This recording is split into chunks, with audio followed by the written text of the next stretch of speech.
Let's go.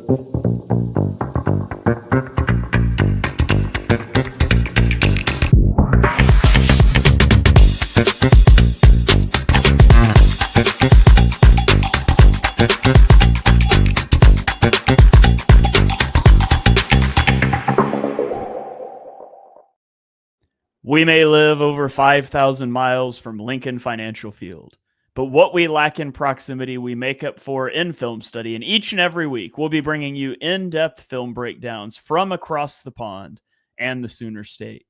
Welcome to On the Shane Page. I am your host, Shane Haff. You can follow me on Twitter at ShaneHaffNFL.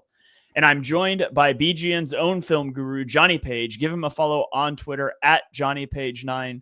Jonny, how are you doing this evening?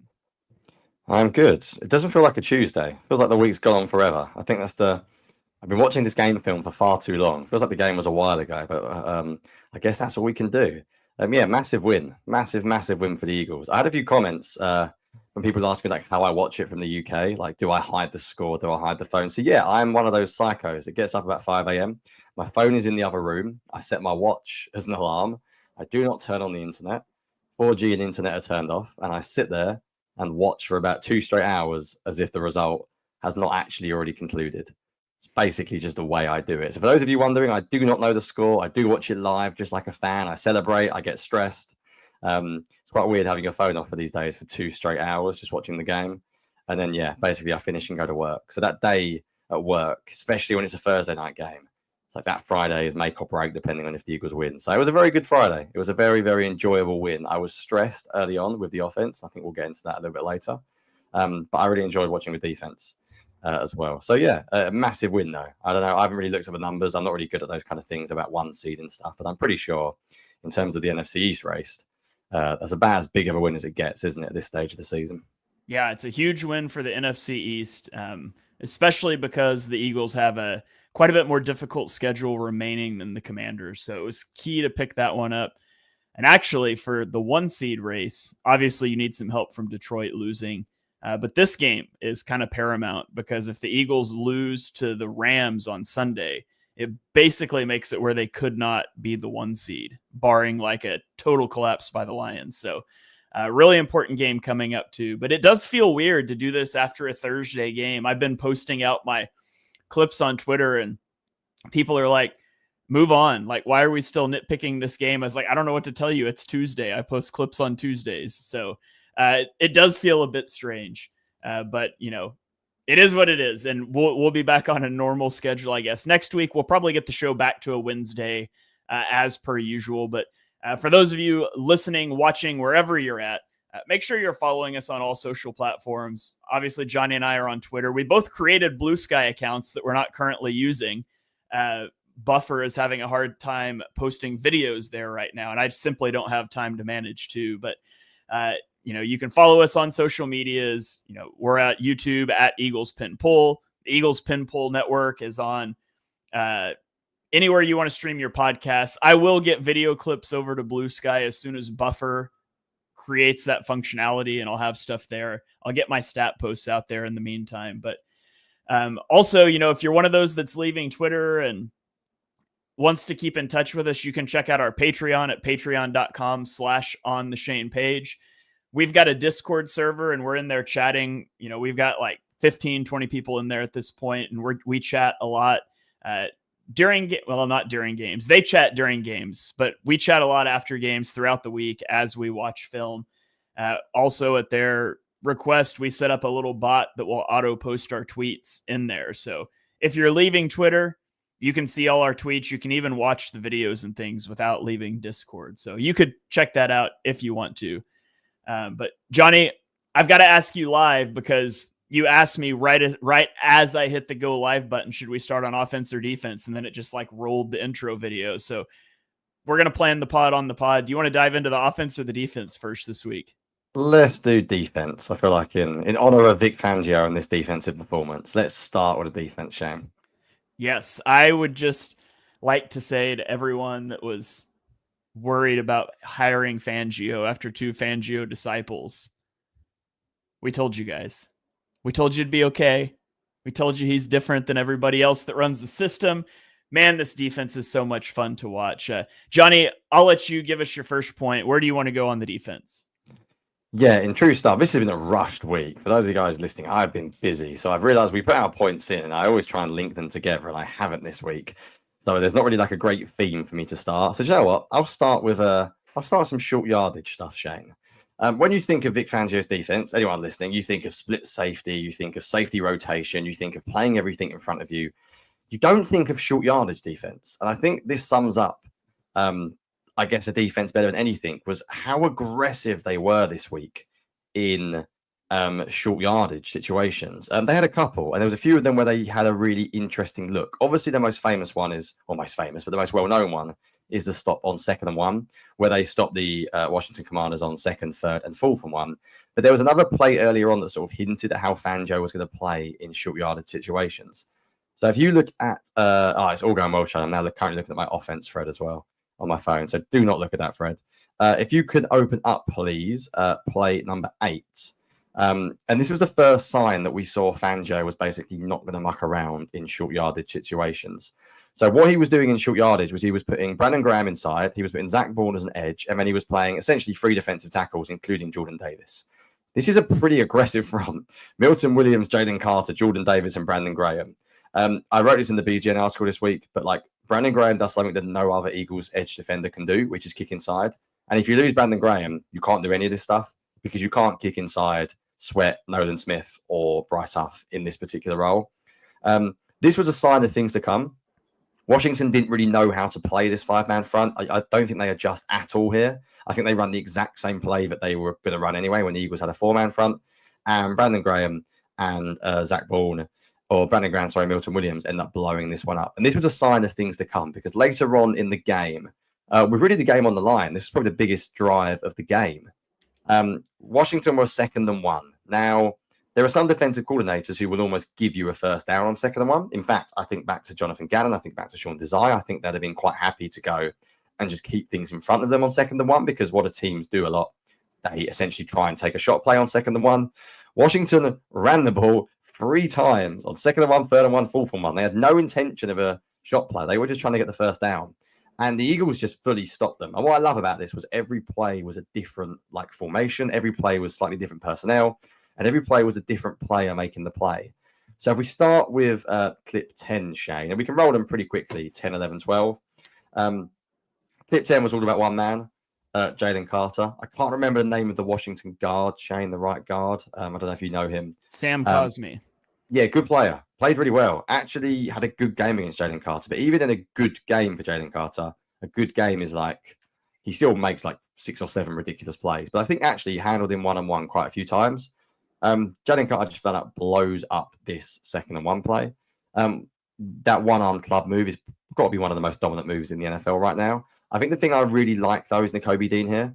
I'm going to talk more about rallying to the football with my third point, but one player can't make plays on 2nd and 1 because running backs will invariably fall forward. Even though Jaylen Carter makes the play here, he possibly gets a first down here, I think, without Nakobe Dean flying to the football. The Eagles were really good at this all game. This is a really good fit from a 4-man front. I almost get the feeling, to be honest here, Fangio was like, if they get the first down, it's not the end of the world because it's quite a spaced out front. But in the end, Jaylen Carter basically wrecks it. And then I think when they get to 3rd and 1, he's like, right, now we've actually got a chance here.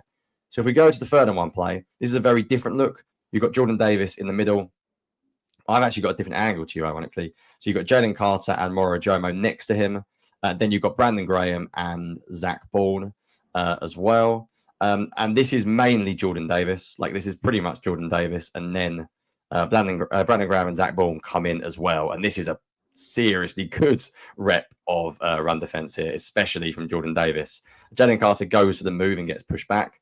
But Jordan Davis does a fantastic job getting really, really sort of up the gut early on. And once again, you get that rallying to the football. Brandon Graham just absolutely wrecks the tight end. If you haven't seen this play, do not try and block Brandon Graham with a tight end because it's pretty embarrassing for the tight end. Graham destroys him and celebrates. Is that Zach Ertz? Too. I don't think it is. I don't think it is. Either. No, if you're using Zach Ertz to block Brandon Graham, then good luck. No, they're not. They are not using Zach Ertz at all, and he dominates him. Then my favourite play, Shane, without a doubt, is the 3rd and 1. Like, I don't know what more we can say about Zach Bourne because I don't really have a lot of words to put into play. So watching live, I don't know about you, my gut was like, Zach Bourne is an off-ball linebacker. He has seen this play happen. He's gone sprinting round and managed to tackle Jayden Daniels for a loss. Then I've watched the replay and I've realized, number one, he's an edge. He's not a linebacker. He's actually got a pulling guard coming straight for him. So it's short yardage situation. Not only has he got to actually make the tackle, he's got to get off the pulling guard and still make a tackle before Jayden Daniels gets a yard. Now, shout out to Jaylen Carter because I think he wrecks the play early on, which gives Zach Bourne a little bit of an extra beat to make this play. But this is a crazy good play. And I think it just shows sort of, there's more examples as well, but these four, like how good this Eagles defense was in short yardage. And what I love about that is not what I associate with Vic Fangio at all. If Vic Fangio's defense can start winning in short yardage situations as well, it's not really when they're known to excel, then there's not many things this defense can't do right now. I'll talk more about them later on, as all of us, well, I guess both of us will in our points, but as a team defense as a whole, I was really, really impressed with how they handled short yardage. And what I liked was that they challenged Washington to think of something different. They played different fronts. They didn't play standard 4-man fronts. They had sort of 6-man fronts on 2nd and 1. They had a 5-man front on 3rd and 1. They had different personnel. They used a Jomo. They used Milton Williams. But I think the key, Shane, was Brandon Graham lining up inside. 36 years old, right? Brandon Graham? 36 years old. That sounds about right, yeah. And still an integral part of this run D, because I don't think the Eagles can do what they do without Brandon Graham right now in short yardage, because the ability to kick inside enables Bourne to go to edge, and Zach Bourne is an incredibly good edge defender apparently, as well as an off-ball linebacker. So there you go.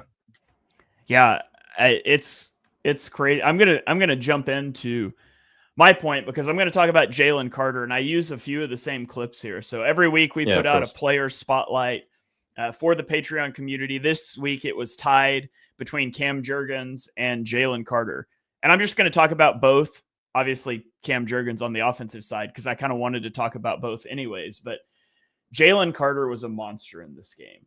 And he doesn't light up the stat sheet. He doesn't have a sack. I think he only had a couple of tackles. But Jaylen Carter dominated this football game. And so I'll throw up a few clips here and just let you guys watch. But he's nearly always going to be lined up on this right side, so I'm not going to circle him every time. But on this first play, he's just going to club the right guard to the side. And just boom, that club move. And he doesn't end up with the sack, but he basically creates that sack for Josh Sweat. If you just get any kind of a push as an edge rusher, Jaylen Carter is going to create opportunities for you. And Josh Sweat's a big beneficiary on that one. Now we're behind on the back view on this next one. Thanks, NFL Plus. Wish I could always get the behind view, but he's just going to club by here. He's going to make an inside move on this block. They're trying to block down and get to the outside, and the tackle can't even get to him. And he's already by and makes a diving tackle. Like, just to be able, all he really gets here is an arm. He gets that left arm hooked around, and he's able to bring the running back down in the backfield. He was just incredibly disruptive in this game. They ran some stunts for him. This time it's going to be Milton Williams from the right of the screen that rushes into the center to try to create some space there. And the ball has to come out fast, but like Jaylen Carter is about to kill Jayden Daniels. Josh Sweat's coming off of the edge. He's about to hit Jayden Daniels. And unfortunately, that's like the worst DPI call I might have ever seen in my life that gave the Commanders a first down. Anyways, but just really good job rushing the passer. Some of it's through double teams. Some of it's just winning. Some of it's through them looping him around. And then we get to the stops that you mentioned. And this is a key point of the game. The Eagles are up 2 and the Commanders are in field goal range, right? And it's in the fourth quarter. Like, if you give up this first down conversion and they go score a touchdown, or even if they just run several more minutes off and kick a field goal, you're sweating this out. And on this 3rd and 1, he's just going to get around the offensive tackle and he makes a play in the run game, just swipes him to the side and makes the tackle. And then that 4th down play, and you already talked about it, but the way he just blows this up in the backfield. And I know he doesn't make the tackle, and it's a great job by Reed Blankenship to, come flying downhill. It's a great job by Zach Bond to fend off the pulling center and finally make the play. But Jaylen Carter had an incredible game in this one. And it doesn't show up a lot on the stat sheet. And that's unfortunate because Jaylen Carter is dominating week after week. And, last year, he only played 599 snaps on the season. He's played 109 snaps in the last 5 days. He played 100% of the snaps on Thursday night on a short week. And so, as long as he's able to sustain that volume and doesn't start to peter off, which players do that, like defensive linemen do that. The Eagles have been so used to so long for rotating their linemen so much. Not every team in the NFL does that. And I think the only reason we're worried about that with Jaylen Carter is because of what happened last year when he was a rookie, when he was playing the most snaps he's played in his career. He seems ready. Watching the film, it didn't seem like there were plays he was taking off because he was gassed. Jaylen Carter's on a heater right now, and hopefully he can keep riding that. Yeah, I love the fact you mentioned. I mean, I was waiting for you to mention it as a stats man. 66 out of 66 plays is sort of absurd. I know that Fangio doesn't like to rotate, but even I was a bit like, he played every snap. Like when that stat came out the day after, I was like, what, he played every single one? Yeah, it's funny that I saw some offensive line guys like Brandon Ford, and they were tweeting compliments about the Washington guard. And do you know what? I think I agree. I think the Washington guard did a pretty good job. They left him one-on-one quite a lot in this game. And it's a sign that you're dominant when I think Jaylen Carter still had an outstanding game. And people were like, you know what? Washington's guard played quite well against him. You're like, played quite well when he made like 6 splash plays. Like, that's the kind of guy you're talking about. There's one of the plays you didn't show, and neither did I, where he makes a diving tackle.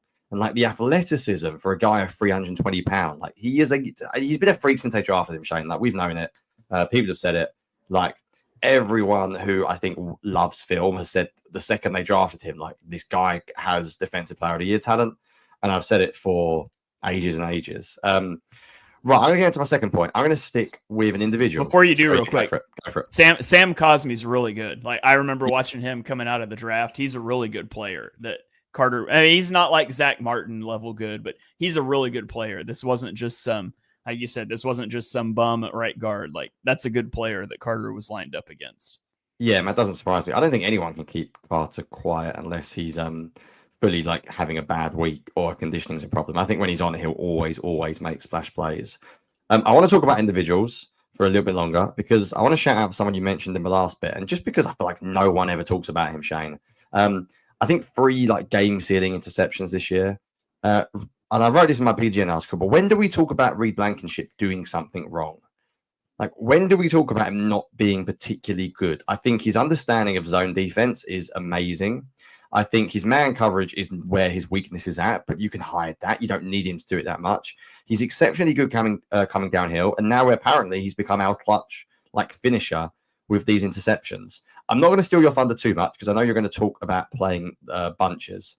I'll just show one clip in particular. It's actually a Zach Bourne clip again, but play one on my film, Fred Shane. I won't go into too much detail about how they play bunches, as I mentioned, because you're going to talk about box, which is going to make me laugh because we laughed about Fangio not using box about 2 months ago. They also run tricks on this play. Those of you that know Fangio's terms, essentially, when the opposition have, or when the offense have 3 receivers to a certain side, especially with a bunch, the Eagles will quite often call tricks, which means the backside safety will end up playing to that strong side.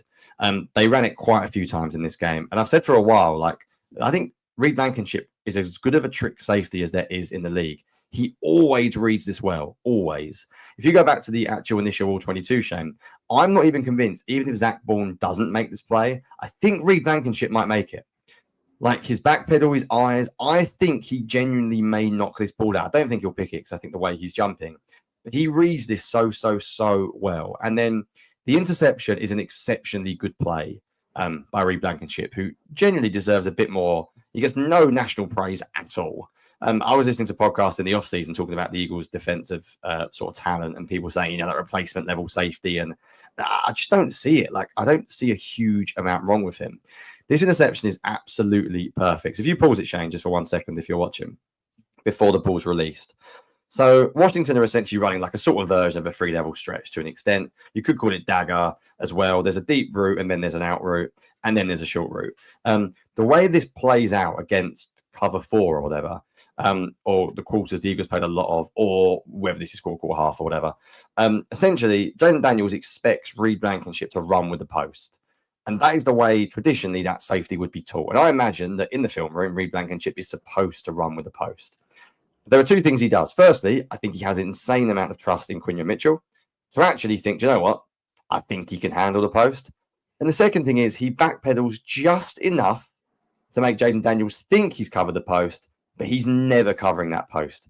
He knows exactly where this ball is going, like immediately. I almost think he baits him. I think he could actually break earlier on, and I think he waits until the exact moment when to break. I think he's looking at Jaylen Daniels this whole time. I think Jaylen Daniels was confused all game, to be honest, by the Eagles defense. The funny thing is, on the whiteboard, this is the perfect play call for the Eagles defense that they're running. If football was on the whiteboard, you could draw it, nice little X nose on the field. You'd say, right, the safety's going to take the post, the corner's going to help take the post as well, and you get that deep out. But Reed Blankenship plays this so well. And we talk a lot about Cooper DeJean, Quinion Mitchell, Zach Ball, and obviously Jaylen Carter. And I just don't think there's many Eagles defenders that are as consistent as Reed Blankenship. I don't think there's many things he does wrong. We probably won't shout him out very often. And I think just this week, especially coming up with yet another game-sealing interception, as a couple of people are chiming in the comments, he is indeed an exciting White. He's not the only exciting White the Eagles have on defensive back. He would be the underrated White in many ways as well. He just doesn't get any sort of talk about him in the media, in the press. And I just think he's a good football player. I thought he was a good football player for a long time. I've liked him ever since he started, and I've never, ever been worried about the Eagles replacing him. So I thought he deserved a little bit of a shout out. We haven't spoken about him much this year, but he basically plays every snap. He doesn't make any mistakes. Is he slightly limited in man coverage as a safety? Yes. Is it the end of the world? No. He basically does everything at a pretty high level. So, yeah, shout out Reed Blankenship. I'm curious on, you mentioned, and I've seen some other people mention that interception that Reed Blankenship should play the post. Is that not quarters? Like, they're playing quarters here, right? Right, I couldn't figure it out exactly because of what Slay does. So it's that's why I mentioned exactly what it is. Because they played a lot of single high in this game. I think it is quarters, yeah. But I think without knowing the exact rules, I'm not exactly sure what Blankenship is asked to do here.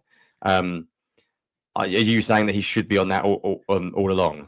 I think at least that's the way that I look at it. If that is quarters, which I believe it is. The reason why I wasn't sure is because of the way Jonny Johnson plays it as well.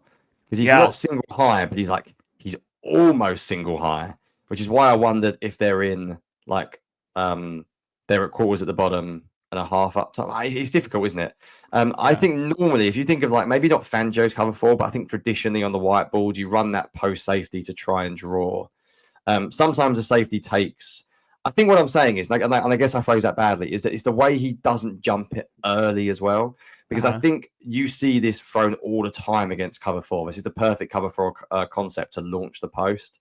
And I think Blankenship does such a good job of almost not telling Daniels where he's going.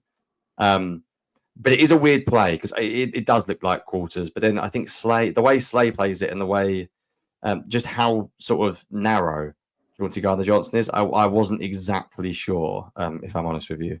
Yeah, it looks like Chauncey Gardner-Johnson is tricksing, but there's only 2 guys on that side. Yeah, and the Eagles do that sometimes. They try and take away the crossing route. So I almost think he's reading that crosser. Yeah, it's a tricky one.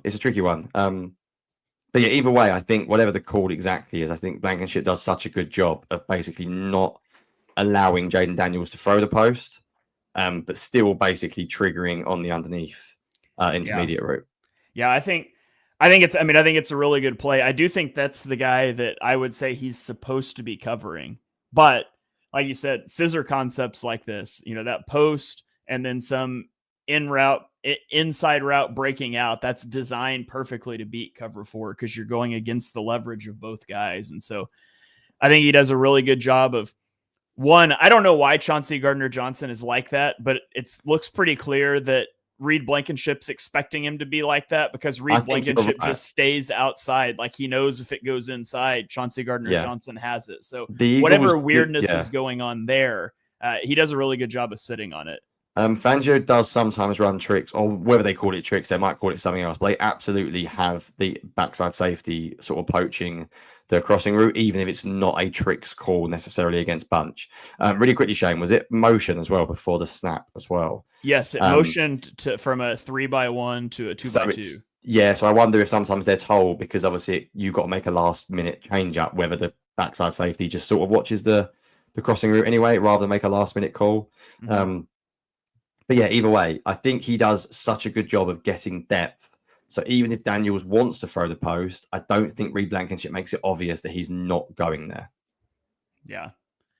Okay. Well, maybe I took us too far into the weeds on that one. So the weeds are good. The weeds that wait till we get to some of the offensive concepts this week. But anyway, yeah. I'll save that for later. All right. Well, let's jump into my second point, which is the Eagles defending bunch. Washington went with bunches a lot in this game. And we've talked before about defending bunch. And typically Fangio will typically defend bunches with box concept. And so you sort of divide the three guys into 4 different segments they can run into, right? You've got short and out, deep and out, short and in, and deep and in. And you've got somebody watching each of those. Your outside cornerback is the first deep out. Your safety is the first deep in. You've got a slot corner that's your first deep out, and you've got a linebacker that's your first short in. I think I said deep in for the slot corner. Regardless, it's a box, right? But also, because this is trips, the Eagles chose a lot of times to take that weak side safety and have him tricks. He's watching for a third guy to come vertical across the middle. And so the way it essentially plays out is you end up with 3 receivers to the top of the screen, and you end up with 1, 2, 3, 4, 5 guys. So you're essentially playing 5 over 3. For those of you counting at home, that leaves you 2 over 2 at the bottom. And so Darius Slay is on an island, and Nakobe Dean is on an island. And so, the Eagles feel comfortable with that they really want to devote this attention to Terry McLaurin. And, this is part of why they consistently lined up trips to Quinyon Mitchell's side, and it just wasn't there. And so you can see this one play out. If you watch to the bottom of the screen, you'll see Nakobe Dean's one-on-one with this running back. Darius Slay's one-on-one with, I think it's a tight end here. This is just blatant offensive pass interference that doesn't get called. Literally just tackles Nakobe Dean, but Jaden Daniels isn't looking at it, or that might be a touchdown, and we would all really rant about it. But look at how they defend the bunch. You're boxing this bunch, right? It looks a little more like a diamond here, but we're boxing this bunch, and we've got a safety poaching over the top. This isn't the only time that the Eagles did that. And again, Jonny pointed out the great play Zach Bond makes on this, and from the back view, you can really see it. Reed Blankenship is diving over. And so there was a lot of attention being played to these bunches that Washington likes to run. Here's another example of it. This time it's actually 4x1 because the running back is offset to that side. And a lot of times 4 strong can mess with rules, but it's essentially the same thing going on. They're going to box this. They've got the safety tricksing across. You can see right at the snap, Reed Blankenship, we're solely looking this way.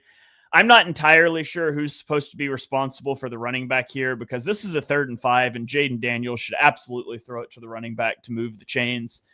But he does the same thing that Jalen Hurts does in this game on a different play.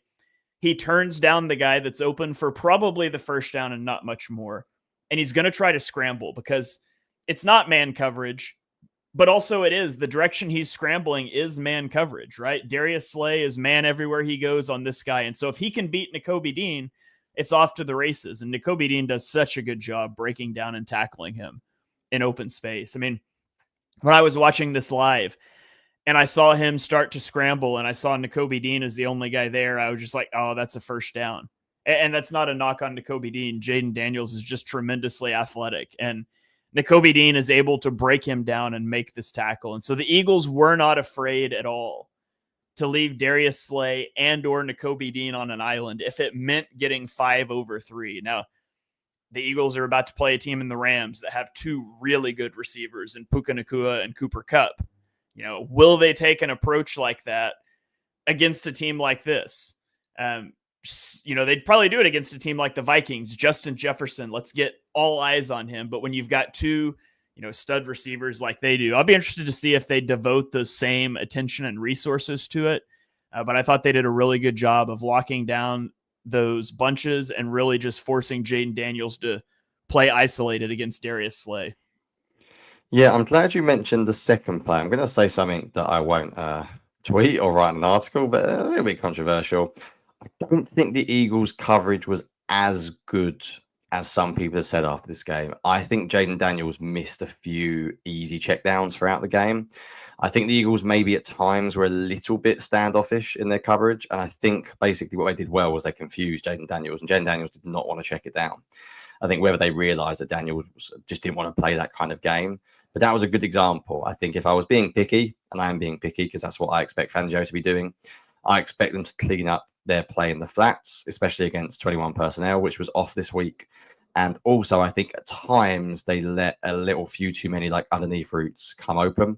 And I think Daniels just didn't throw it for some reason. But there you go. I was just glad you mentioned it. I think sometimes you can praise a defense. Everyone thinks you're perfect and everything's great. And there's always things to work on. Right, what's funny too. Sorry, yeah, go. What's funny too is like the Eagles were giving that and Jayden Daniels didn't take it. But Jayden Daniels' average depth of target in this game was 3.6 yards, which is less than half of his normal. So like everything was underneath. And that was the throw to the flat. Yeah, and it was still just such a chore for them to be able to move the ball. Yeah, right. Before I get into my final point, which is a very quick one, to be fair, and I think your last one is quick. A couple of comments I'll shout out. Firstly, toilet paper's back. He has been missing live. We have been missing reading out the random name toilet paper on the podcast. Glad you've been watching afterwards. And very quickly from All Hands on Deck, he just said he joined. Yeah, we'll go very, very briefly. It's not one of our points. I'll just say edge rushers, like nothing to add really that I didn't already know. I think Nolan Smith is a very, very good run defender. He showed it again in this game. He showed he's becoming more of a splash player. I think Josh Sweat's playing well. Didn't really see Bryce Huff or Jadix Hunt in this game. And I've already really covered Brandon Graham earlier. So if you go back and listen to the first sort of 10, 15 minutes, I spoke about Brandon Graham a bit more at length. Is there anything you wanted to particularly add on the edge rushers? I did tweet one play from Bryce Huff where he wins pretty decisively to the inside on a tackle and just gets blatantly held and they don't call it. Yeah. But he's still not playing a lot. And you can see the brace or cast or whatever it is on his wrist. And so I expect him to continue to not play a lot. But Nolan Smith, like you said, making some splash plays is nice. He's really good in the run game. And he's starting to make a few more splash plays as a pass rusher. Yep. Right. I think it's my final point. And I went big on this in the article this week. I am a scheme nerd. So is Shane. It's why we do this. Like nothing excites scheme guys online more than X's and O's and cool plays and funky looks and creativity. And then you see guys like Dan Campbell taking a Lions team to the best team in the NFL by being old school smash mouth. And I think Mike Tomlin's another guy, John Harbaugh. I think scheme guys like ourselves, and this is, by the way, this is why scheme guys annoy me about Jalen Hurts and the Eagles offense as well, because they're so obsessed with creativity. They ignore the simplicity of basically what the Eagles does or what the Eagles do a lot of the time to win.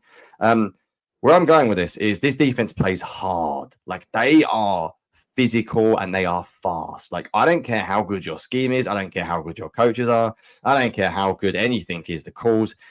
Sometimes the hardest team wins football, and sometimes the defense has to be really, really good. And the easiest way of seeing this is a concept everyone's heard of: is rallying around the football. The easiest way of seeing a well-coached team. And I will say that good coaches go hand in hand with playing hard. Because anyone who's ever played sports, if you play under a good coach and you know what you're doing is going to work, then you are more likely to play hard. So I think if you're playing under an idiot, you are less likely to play hard and rally around the football. Not because of laziness. Every professional player is not basically tries very hard on a Sunday. But there's a different level of emphasis when you think you're competing for something or for someone. So I'm going to show one play. There were other plays I could have shown. I'm just going to show play 6 on my film, Fred Shane. There was one play that Nolan Smith had where he chased backside. There was one play where Jaylen Carter had where he helped out. This is just a simple swing pass or screen pass. And I think it's De'Ami Brown does really well. And he actually makes 2 guys miss. He does so well, in fact, Shane. He picks up 4 whole yards because the entire Eagles defense, and I'm not kidding, 1, 2, 3, 4, 5, 6, 7 is within about 2 meters of the play. And then even Darius Slay is Not not just far use off. meters to describe distance on a football Oh, field. damn. Sorry. English. Yeah. Flag that play. Rewind. Meters. Try again. All right. I want to say yards. Anyway, so however many yards or whatever metrics you use. Like, I joke about this, like, but this is what makes defenses good. Like, this is it. Like, you can do all the fancy stuff, but you know what? If you don't play incredibly hard, Reed Blankenship doesn't need to chase his play as hard as he does. Reed Blankenship doesn't need to fight for a tight end. Do you know what? He ends up laying a big hit. If you watch his play from the back end, Reed Blankenship could easily stand there and watch this. Look how many players they've got around. Why is he fighting through a blocker? Even Jonny Gardner-Johnson, I'll give him credit. He's very far back. He doesn't need to come flying down on this. Look at Nolan Smith on the back side. This is a screen pass, the opposite side of him. He's got to fight through he's got to fight for a tight end, then he has to force a fake, and he still goes. Jaylen Carter's playing 66 snaps, and he still goes. Jordan Davis is very, very large, and he still goes. Like, everyone is going. And it's the basics, but this is the stuff I love. I tweeted, this is my favorite play of the week. I am a scheme there, but I'm also someone who's played a lot of sports. Not a lot of American football, being English, but I've played a lot of sports in my life. I grew up playing sports, and I know what it's like to be on a team that wants to win and thinks they're good. And this Eagles defense knows they're good. Like, you can sense there's a level of like hunger. They're all under 27, I think I read. There's like a sense of like arrogance, physicality, and I just love that. Like, you can't outplay the basics. Scheme matters. All the stuff that we talk about matters. The way you coach box matters, and trick safeties matter. But you know what? If you don't rally to the football, if you don't tackle well, if you don't meet the ball carrier in the hole, and you're not physical, none of that stuff matters on a football field. And it's really good to see that this defense is not like a cute Fangio defense that has all the coverage stuff, but doesn't like what's the famous boxing quote? Everyone's got a plan until they get punched in the face or whatever, in the mouth. A little bit like that. Like, every fancy defensive coordinator can call this perfect play on 3rd and 5 and do this. But you know what? If you don't execute on first down, you don't take away screen passes, you don't rally to the football, none of that matters, in my opinion. So yeah, my favorite thing about this defense this week was just how hard and physical they are playing. Yeah, they're a top 5 defense by DVOA now. Remember last year when the Dolphins ran off Vic Fangio because he coaches tough, and they were a bunch of divas that didn't like him? Like, does everybody remember that? That's not happening in Philadelphia. They're buying in, and I mean, you can look. Here's their rushing and passing EPA since the bye week, and the Eagles are way up here in the top right corner. They're better than any defense in the league by total EPA, by success rate. They're best in drop back EPA. They're second best in rushing EPA over the last 2 months of football. And it's so much fun. I remember talking about in the offseason, like, if this defense can just be an average unit, this can be a really good team. It turns out they're one of the best units in the league. It's the offense that's average right now, and we're going to get into that in a minute. But there's so much star power on the offense, and like, once those pieces fully click, this defense is playing lights out right now, and they're doing it against good quarterbacks. They gave Joe Burrow a tremendously difficult time. You're going to see a good quarterback each of the next 2 Sundays in Matthew Stafford and Lamar Jackson. And I'm just incredibly excited to watch the defense play. Yeah, finish us off, Jane. Final defensive point, and then we need to get into the offense, because as always, shock horror, we're running over time. Who saw that coming? Yeah. What is your final point? I think I did put it in there. Well, I'm going to close this half of the podcast by talking about how I didn't like how the Eagles closed the half of the game. I just talked about how awesome the defense is, and this is just a schematic thing I didn't like. I thought the Eagles were far too passive to end the first half. The Eagles are trailing 7-3. You finally kick the field goal. There's some clock management issues when you were on offense that we don't have to get into, but there's 19 seconds left, and Washington has 2 timeouts. And the Eagles play cover 3, all 3 plays here. And it's just too passive. On the first play, when Jaden Daniels releases the ball, the closest defender is 12 yards away from the line of scrimmage. That's just too far off. And you've talked about how missed tackles are a byproduct of being so far off. And look at what happens. Catches it, 1 missed tackle, The ball's at the 50-yard line with 12 seconds left and they call a timeout. The clock stopped. Like, now you've just gone from let's get to half to, oh crap, we might give up a field goal. On the second play, this wouldn't be a tremendously big gain, but they've got an out route and Jayden Daniels throws a bad ball. But if he puts this ball on target, it's a catch out of bounds at the 45-yard line. And the clock stopped and there's 9 seconds left and you still have a timeout. And even with that, you watch this next play and this is wide open. Like, Darius Slay is way too far off. The ball's there it's a bad throw again. This ball should be on the 38-yard line. You're catching it inbounds, timeout. You're trying a field goal. Like, if Jayden Daniels doesn't make 2 bad throws that cost them 5 yards and then 12 yards, they're kicking like a 45-yard field goal to go into half. And that game at 10-3 at half feels a lot different than 7-3. If you miss multiple field goals, you finally go down and you get a field goal with 19 seconds left and you feel like you got some momentum at home. And if in 19 seconds you go give that field goal back up, it's just a tremendously different feel. So it doesn't matter this week and it didn't result in points. I do think it's something to watch. Like, when you're in that situation against the Ravens in a, 28-24 shootout going into halftime, do you play that soft against Lamar and against Isaiah Likely and Rashad Bateman and Zay Flowers and these guys?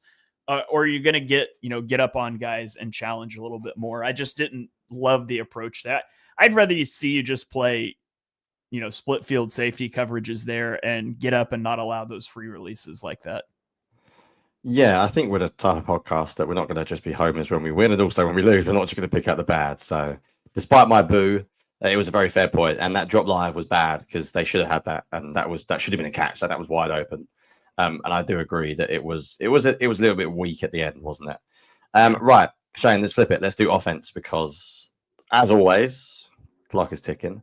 Do you want to start, or would you like me to start with offense, seeing as you've just been talking? You go ahead. Start us off. Right, I will go. I didn't really love the offense this week. I know, like, at the end, the running game was so much fun, and Barkley going mad was like enjoyable.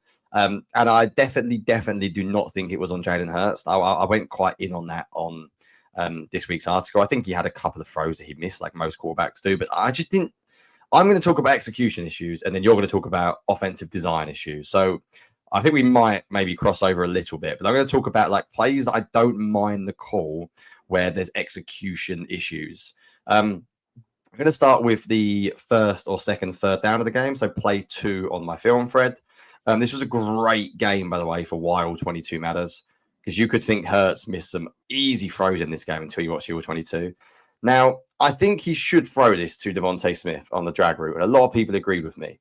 Now, the safety coming downhill could end up being a little bit of a hospital pass, so Jalen Hurts doesn't throw it. Now, the problem is, Shane, if you pause it when the ball should be coming out to Devontae Smith, which I think is earlier than this, I think it's like now, like arguably even before that, he's not at the back of his drop. He's taking a 5-step drop from shotgun, and it's too slow.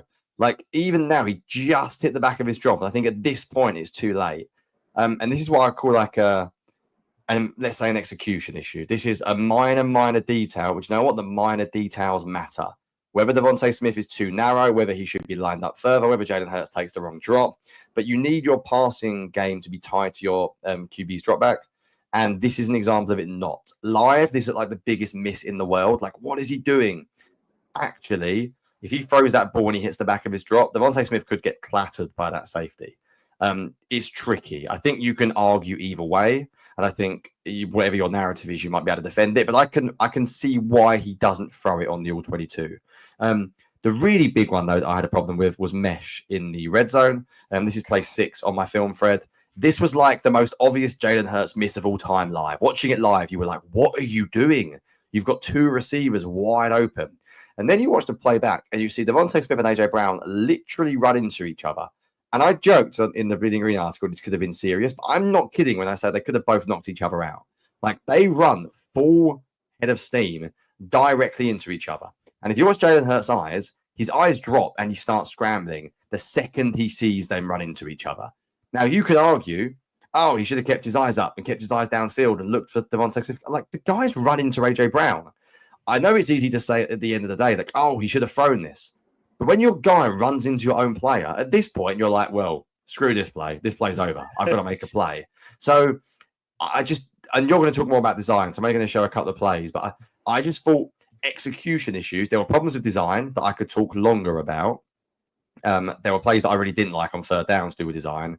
But then there was also execution issues. Like, I don't mind this play, but it's executed really, really poorly. And the thing about high-level football is everyone's a good athlete, everyone's a good player, everyone's got speed on defense.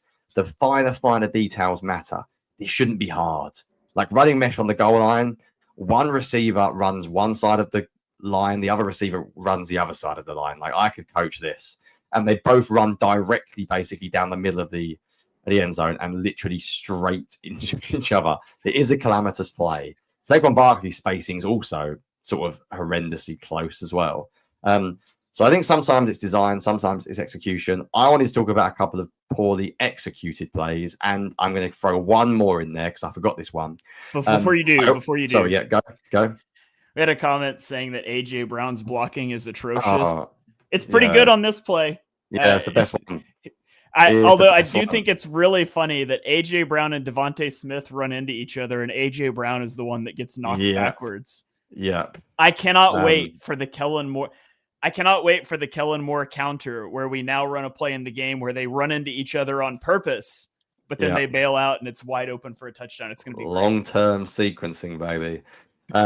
One final play I want to show, which is an execution issue, is I also disagree that the running game was good this week, and that's controversial because obviously the running game was good. Look at the numbers, but it only really got good in the fourth quarter. I should have kept the numbers that you tweeted me. So while I'm looking at this, I'll look them up. I'll get it. But if you look at play 10, Shane, on my film thread as well, this happened about 4 or 5 times. This is just a standard zone run game, and you have Cam Jurgens and Mekhi Becton, and they're meant to double team a defensive tackle, and then one of them is meant to get to the second level, which is simple stuff. Cam Jurgens doesn't really touch the defensive tackle. Mekhi Becton just blocks him for a little bit, thinks it's a double team, and then gets to the second level, and the play's just blown up. And like, nothing wrong with the design. It's just an execution issue. The offensive linemen are not coordinating properly who's meant to get there, who's meant to take the defensive tackle, who's meant to be going to the second level. I'm not I was going to say I'm not a run game expert. I love the run game. I'm going to tell you, Shane, if you go back a second, look at what happens when the running back is tackled and have a look at Cam Jurgens and Mekhi Becton. If you pause it here, I'm pretty sure no run is designed where you double team the linebacker whilst the defensive tackle has the running back on the floor. It's quite funny if you pause it there. That's definitely not how it's drawn up. I will tell you that now. And in that moment, Saquon Barkley was like, "Man, I thought I got out of New York." Yes, that is But although we jest, week 11, we shouldn't be making execution issues like this. So I was a little bit disappointed with the execution of the offense early on. Talk to me about the design, Shane. Oh, before you do, have you got the stat of the running game that I was gonna mention? Yeah. So in the first 3 quarters of the game, the Eagles had 24 rushing attempts for 91 yards, which is 3.8 yards per carry with a 37.5% success rate. Not good. In the fourth quarter, they had 11 carries for 118 yards. So they went from 3.8 yards per carry to 10.7. And their success rate went from 37.5 to 81.8%. That is more than just wearing a team down with the run. Yes. Game. That is that the interior offensive line was executing very poorly for the first 3 quarters of the game. And then it started clicking in the fourth quarter. And we'll talk about that a little bit later on. I will just add as well, I wanted to know that data. I am lazy. I didn't look it up. I went on our Patreon Discord. I tagged at Shane Half NFL and I said, Shane, give me the numbers. And anyone listening wants to join the Patreon, $3 a month. You can do that too and bug Shane with wonderful stats requests. At God knows what time in the morning I posted that. And then published in the article as well and claim it as my own and Bleeding Green. I did give you credit, Shane. Do not worry. Right. Talk to me about the poor design as well of the offense. And in the passing game in particular, I'm guessing is where you're going to go. Yeah, I do feel like I have to put a disclaimer out that you may ask for a stat that I cannot find, but I am pretty good at finding that stuff. So I'll give it my best shot. So let's get into some offensive design issues. And this is one of the worst offensive design games I've seen. First of all, we'll start off with Hank, and it's half field Hank, but half field Hank still sucks. just look at the play and tell me where we should throw the football after we motion. Like, what are we doing? What is this? Where's Hurts meant to go with that football? Like, the Eagles run crash to the bottom, but that's not where Hurts opens up. He opens to the top. So the top is what we're looking at, and we're all just running right next to defenders and turning around and stopping. I don't know. I don't like it. It won't be the last time you see it here. On this next play, I don't know what we're doing here. If you watch, A.J. Brown he's just jogging a vertical route. Devontae Smith is going to run a post route, but he's running it directly into a middle field closed safety. It's not going to be open. And so your only route with a chance is going to be your tight end, who's running a little in-breaker route right into literally every linebacker on the field, because you're in a 4-by-1 set. And so there's no other threat to the other side of the field to go to the flat or anything like that. Like, I mean, Saquon kind of slips out, but where's Hurts meant to go with this football? And he rolls out and he finally hits a check down, but just really poor design.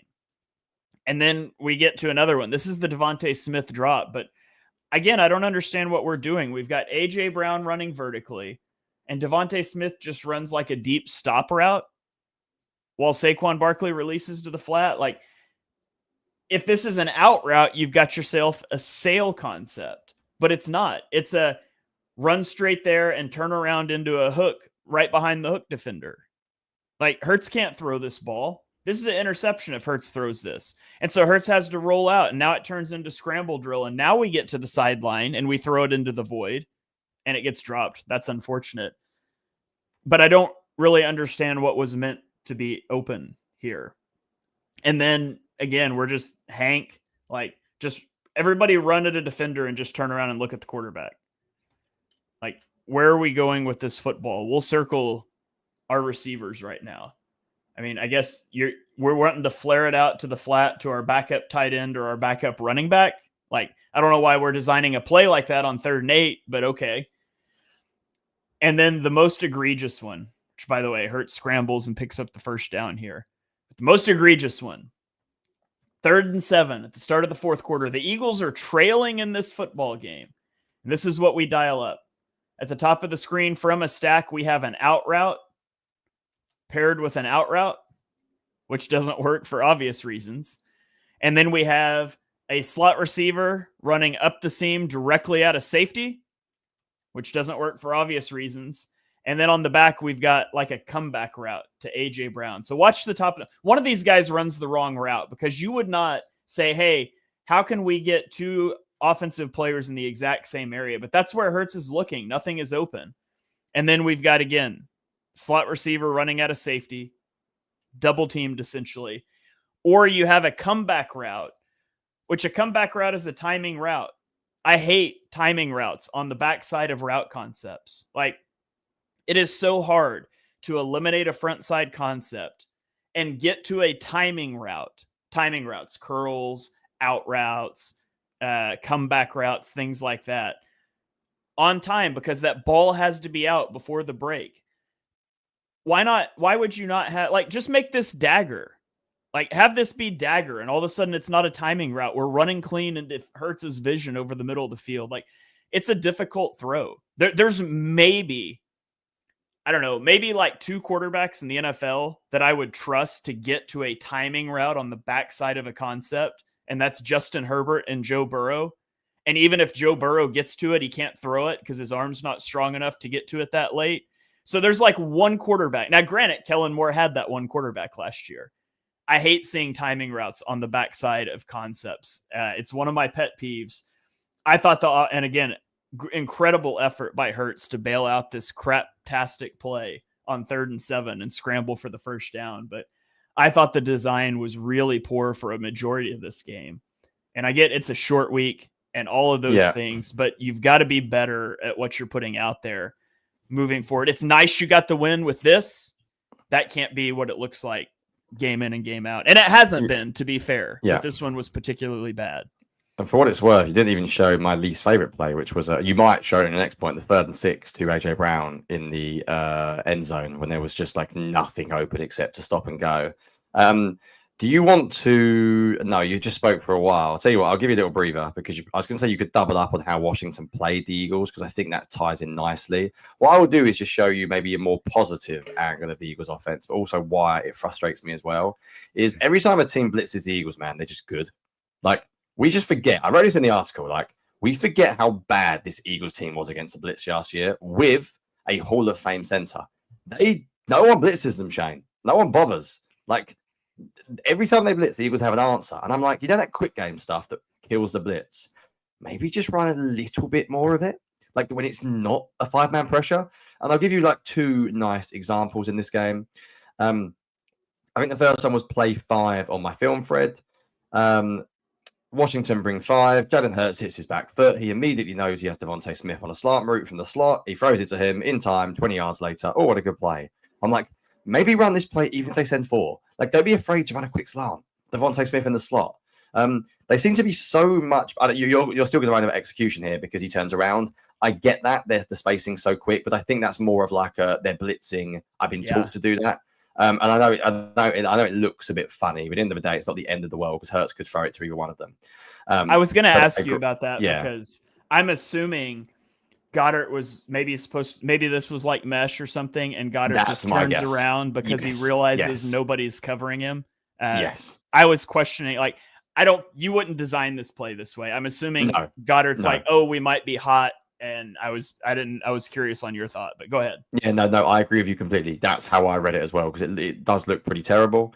And then they ran another really nice play that they ran against pressure again when they checked it down to Saquon Barkley. I think it's play 8 on my film thread. They run 4 verticals, but they're not really running 4 verticals. When they expect pressure, they're basically going to leak Barkley out the backfield, and they do exactly that.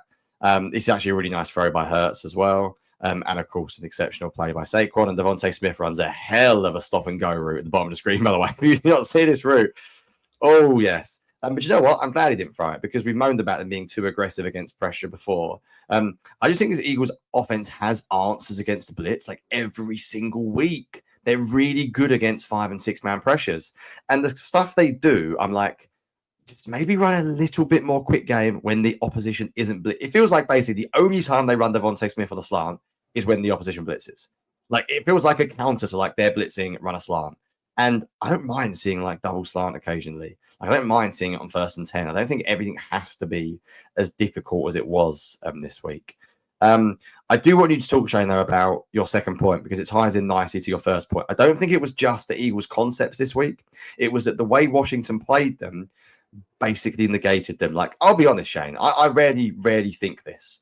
And I say a lot of things on the podcast I wouldn't tweet just to avoid stupid people abusing me on Twitter. But if you watch this game, and honestly, and you said who won the battle, AJ Brown, Devontae Smith, or the Washington cornerbacks? It's the Washington cornerbacks. Like, they won the matchup pretty handily. And I'm not saying from a stats point of view. I'm not saying like, oh, well, could you would say that because AJ Brown was 5 for 64. Is that right? I'm trying to remember now. I'm looking it up as I talk. Yeah, AJ Brown was 5 for 65 and Devontae Smith was 4 for 29. So of course they won. That's just a stat count, but it's not a stat count. I'm telling you, the film, they won. The Washington DBs won the film, and that was not what we were expecting. We were expecting AJ Brown to go nuts again on this Washington defensive backfield, and they didn't. And a lot of it was because of how they played in the secondary, which I think should, what do they call? Is that a sequence? No, what's it called? Segue? Yes. Whatever they called it. Transition. Talk to me about why Washington was successful and why the Eagles didn't really help themselves very well. Yeah, so let me ask you, Johnny, if you are Kellen Moore and a team rolls out with 2 safeties deep, what are you doing? Run the ball. We're going to run the ball, and you obviously don't want to let that happen. So now I spin a safety down into the box. We're playing a stacked box. What do the Eagles like to do attacking stacked boxes, single high safeties? Single high, let it fly. Outside the number, go balls. Yes, go balls. We can run curls off of that, comeback routes off of that. That's what teams like to do. We got to respect the vertical ball, and then all of a sudden, AJ Brown stopped running, and you're still downfield, and we hit those routes. What Washington did, I thought this was really good. And Dan Quinn's a fantastic defensive coach. I had my concerns about him being a head coach, and we'll still see on that, but he's such a good defensive coach. And so Washington played a lot of single high safeties. And I know it doesn't look like that yet. When I roll it, you'll see the safety step down. But when they played single high, we'll get to the snap here. They also had their cornerbacks playing with a lot of cushion. I mean, look at this cushion. We're talking 8 to sometimes 10 or even 12 yards of cushion. So what this does is it lets Washington stack the box, which counteracts your running game. And by playing so deep, it allows these cornerbacks to sit on the normal depth of those curl routes and those comeback routes without having to open up their hips and really drive vertically and respect that deep threat. And it gave the Eagles issues. On this first play, you're going to see A.J. Brown runs an out, and this defensive back at the top of the screen's just sitting on it. He never has to turn and run because he starts from so deep, and he's able to collapse that throwing window. And that's a really difficult throw to make. These out routes for the Eagles are typically much more open than this. And they did this a lot in this game. Here's another example of this look. Like they're 10 yards off the ball, 10 yards off the line of scrimmage, our cornerbacks. It's a stacked just throw box. it to A.J. Brown. Just literally throw it to him. Just snap it and throw it. Yeah, you could just snap, throw it. They're going to run the ball here, and you run into that mess, and it just gets stuffed. And I'm not saying you shouldn't run into those stacked boxes. The Eagles still have success doing that. Here's what worked.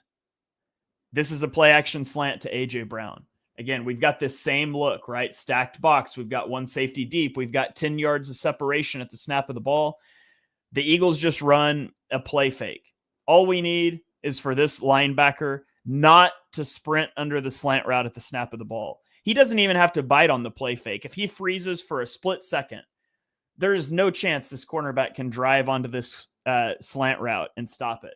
And this turns into a big game. Just boom, open, run after the catch. It's nice the safety falls down. That's how you got to attack a look like this. And this is something that I haven't seen teams do a lot to the Eagles.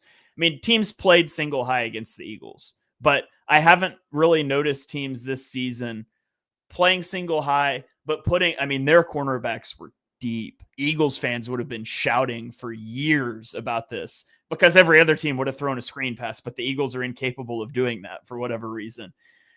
That's a look that I expect the Eagles to see more from teams that watch this film. And it's that quick game, just like you talked about, it's that quick game attacking the middle of the field that's going to get teams out of that. Yeah. Do you know what, Shane? When you run an RPO and you throw a quick slant to A.J. Brown and it goes for like 20 yards, do you know what you might want to do? Sluggo. Or just do it more often. Do it again. Yeah. There's a radical that play. That was a great play. Did the Eagles run another slant to A.J. Brown? I don't believe they did.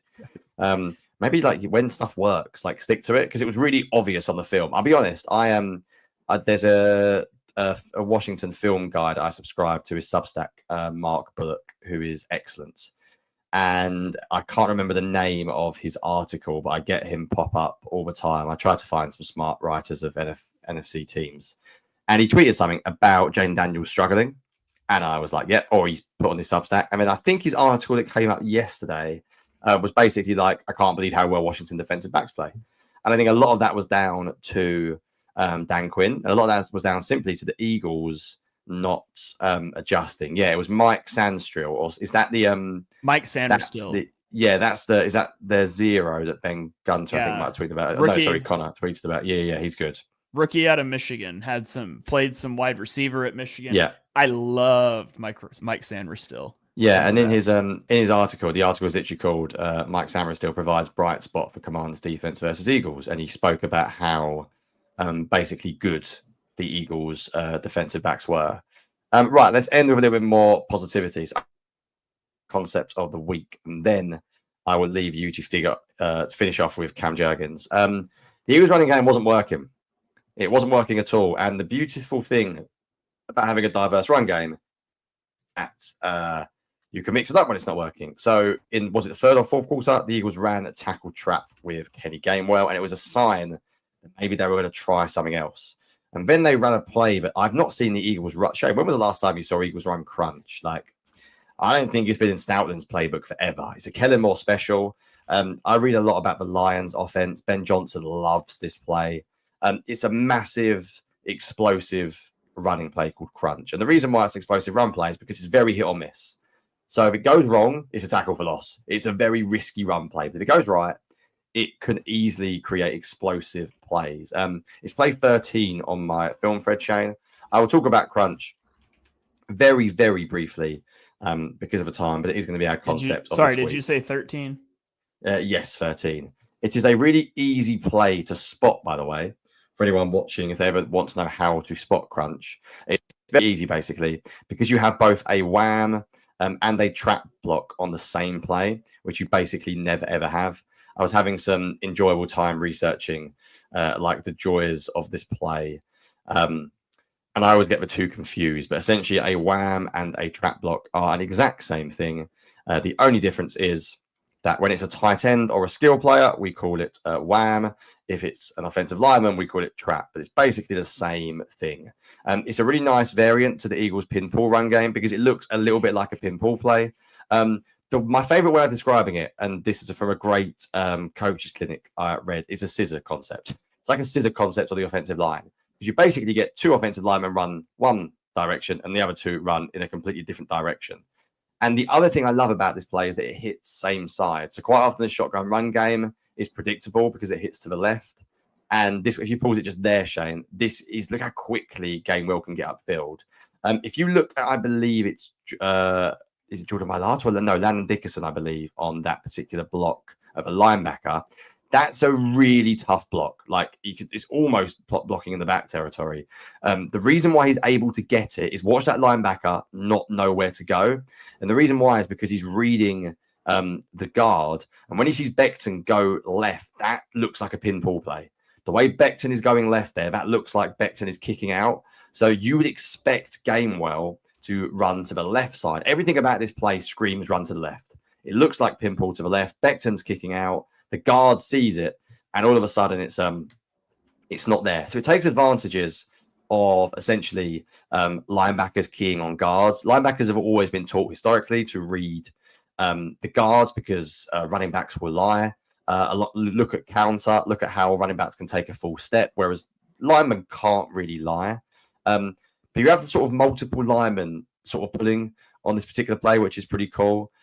It's a really, really nice variant to what the Eagles do because, as I said, it goes so nicely with pin-pull. I also love the fact that it is hit same side. The Eagles don't run many same side plays. But more than anything, I just love that it's another run play that the Eagles have got in their arsenal. Like, if things are not going well, if the outside zone game isn't running or the inside zone game isn't working, or they don't want to run a lot of counter bash or something, it's just another play that the Eagles can run. So it was really cool to see that play. I'm going to write about it more for BGN at the end of this week, but it's a really nice variant to look out for. It's not something you will ever see called a lot. You simply won't see it called a lot because it's so risky and it can be a tackle for loss, but it can be really, really good against defensive fronts, defensive fronts, especially when teams are in a rush to get up the field quickly. Like, for example, I was thinking Jim Schwartz and the Browns. The Eagles got killed on trap plays or wham plays because they were too focused on getting upfield quickly. So it makes a lot of sense to call it against an aggressive defensive lineman. And honestly, I think tackle trap followed by crunch, I think it changed the game. Like, it really did. They were just not running the ball well at all. And the ironic thing is, I think after these two runs, Washington then slowed down a little bit up front, and that enabled you to get some really big runs at the end with Barkley on just standard inside and outside zone. I do wonder a little bit if it's a coincidence that Gainwell came in and they ran tackle trap and crunch, or whether they think Barkley's almost not wasted, but whether it could have just been coincidence that Gainwell was out there. But I wonder if there's something to it, that they ran maybe two different styles of plays with Gainwell out there. Maybe the coaching staff were trying to catch Washington out. Washington would think it'd be a passing play because Barkley wasn't in there. I'm not sure. I just think it's interesting that, like, the two biggest runs of the game, except for the touchdowns at the end. I mean, Gainwell was 4 for 43. Like, it's pretty good. And if I was Barkley, I'd be like, can I run crunch once, please? It gets called once all year, and it's not me in, which just makes me wonder if Gainwell being in there was something to do with them calling it. But there we go. Do you want to bring us home, Shane, and talk about someone else in the run game? Eagles center, Cam Jurgens. Oh, he's on mute for the first time. Wow. Muted to clear my throat. Classic. Wow. Cam Jurgens was kind of the co-player spotlight player of the week, and that doesn't always mean I'll cover both, but I kind of wanted to talk about both of these guys anyway. So I just want to show some plays from Cam Jurgens, and I think it's pretty phenomenal that Jason Kelce, who's a Hall of Fame caliber player, retired, and you wouldn't know, honestly, just watching. Like, the protections are different because Hurts calls those out, and he's not quite as good a pass blocker as Kelce, but in the run game, the way they weaponize him in the run game is just fantastic. And I'm not going to break down all of these plays, but just show a variety of how they use him. So they use him to pull out to the perimeter, like on this play. And this play doesn't go for a tremendous gain, but they're right there following Cam Jurgens out all the way to the edge, bulldozing people. They use him on combo blocks to get to the second level. So he helps with Becton's guy and then seals out that linebacker and creates a hole for Barkley. This is one of my favorite ones. This is the things that you don't notice live and you see on All-22, but Cam Jurgens has a fantastic block on Dallas Goedert on this play. Dallas Goedert here at the bottom of the screen is going to get pushed into the running back lane, and Cam Jurgens just like blocks Dallas Goedert to keep this hole open, and then still gets to the second level and hits a safety or a corner, whoever number 11 is. On this next one, he's going to get all the way out here and block Frankie Louvu, which is just a pretty impressive block, especially considering how far outside Louvu goes. And he ends up making the tackle at the end, but he's able to chase him all the way out there. Just so good in the run game. Here he's going to basically reach block the defensive tackle. It's not a true reach block because Mekhi Becton still is there helping out, but it springs Barkley for a touchdown. And then these last two plays are two of my favorites because the Washington safeties are not a fan of Cam Jurgens. On this play, he's going to push one safety right here. He's going to push him out of the play, and then he releases him, and he's going to go pancake the other safety. And so it's just funny. And then here he's going to pancake the same safety twice in the same play. On the ground, he's back up. Hey, I thought I put you on the ground. And he just pushes him back down. Now, he's probably lucky he doesn't get flagged for a block in the back here because it should be, but Washington got plenty of calls in this game. But I just think it's hilarious that he pancakes this safety twice in one play. It's like, I can't believe that guy had the goal to get back up. Just go lay back down. And so Cam Jurgens is so much fun to watch in the running game. And the Eagles can do everything that they could do with Jason Kelce in the run game with Cam Jurgens. And that's been such a benefit to this team because they're able to use his athleticism in so many different ways. He's truly fun to watch. If you know, you can't see receivers and things like that, watching the game live, just lock in on Cam Jurgens and you'll see a lot of exciting offensive line play. Yeah, before I leave you to the usual finish, we've got a good comment from Spain. It's warmer there than it is currently where I am. Asking, do you think the team will be able to hold up against a team that goes to 2 touchdowns ahead? I think that probably is the challenge with this offense now. When you become a run-first offense, I feel a little bit similar about the Lions as well, by the way. They're just always winning by miles. I don't know. I think they should. Yes, Jalen Hurts, AJ Brown, Devontae Smith, Dallas Goedert. If they have to throw, I think they've got the talent to throw. I think we've seen them throw. I know the Bengals wasn't a 2-score game, but they got back in that game by throwing the ball, and then they ran the ball at the end when it was out. So I'm not too concerned about that, but I think you can say that about any team, to be honest. It's never easy coming from behind. I do want to say quickly, good thing about Ryan BGN is I can always go back and see stuff very quickly. So I looked at my Cam Jurgens film notes while you were doing that. And I remember how much I loved him, but how weak he was at the point of attack.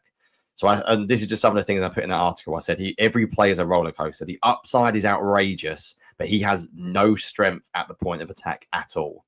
The lack of strength is a huge concern. He's a former tight end. Is he already maxed out? Will we have to take a couple of years for him to be able to hold up in pass protection? But I did say, Jason Kelce is an athletic freak, and there's pretty much no one I've ever seen like him. But stylistically, Cam Jurgens might be the closest match that I've ever seen. I have some questions about the pick, but we've all seen firsthand the impact an athletic centre like Kelsey can have. Who doesn't want to see that continue after his retirement? And turns out, Shane, I mean, like, it's so similar. It is ridiculous. Like, it's uncanny. And yes, he can get run over a little bit in pass protection. Yes, what's his name? The Giants guy. How the hell have I forgotten the best nose tackle in the league? Dexter Lawrence ran him over one-on-one. He runs everyone over one-on-one. His point of attack strength is fine. He doesn't really get beat in pass protection. He's not his strongest suit, and defensive linemen can get at him. But he's just such a good player already. And I feel pretty good because I watched him once in the preseason 2 years ago, and I went full out, like, that's it. We've made it. He was straight away there. And I basically put all my cards on the table just to say that Cam Jurgens is going to be the man after that one preseason game. And I feel pretty good about it because I think he is really, really, really good. Right. Let's get out of here, Shane. Long one for a Thursday night game as well. It was a week ago. Nearly a week ago. And we're still talking about a game that happened. That's just 5 days. Just how it goes, I guess. We'll end with this comment coming in on YouTube. Says, love the breakdowns. Thank you so much for the time and energy you put into these. Way more people should watch these to get a better understanding of the game. And we really appreciate that. We really appreciate getting to do what we do. And one of the ways you can help us out with that is just downloading the podcast. Listen to the podcast. There's 8 long form shows a week that come out on the Eagles Pinpool Network, and then daily, like, quick hitters in the morning, every weekday morning. Listening to that, you can even skip the ads. Just when you hit ads, just skip ahead 30 seconds 3 times and you'll be good. But that really helps us out. And of course, you can always check out the Patreon as well if you want to have some more direct conversations with us and help, support the podcast, give some creative control of the podcast, all of those things. Certainly think it's worth it. You can go check that out for a free trial for a week. So appreciate everyone that is watching live, everybody that's listening later. You can check out our film threads on Twitter if you listen on podcasting platforms and want to see what we're talking about. But we will be back next week, Thanksgiving week. We'll probably record on Wednesday so you guys can have that to listen to on your drives on Thursday to go do Thanksgiving wherever you do that. So we'll catch you guys next week for another episode of On the Shane Page.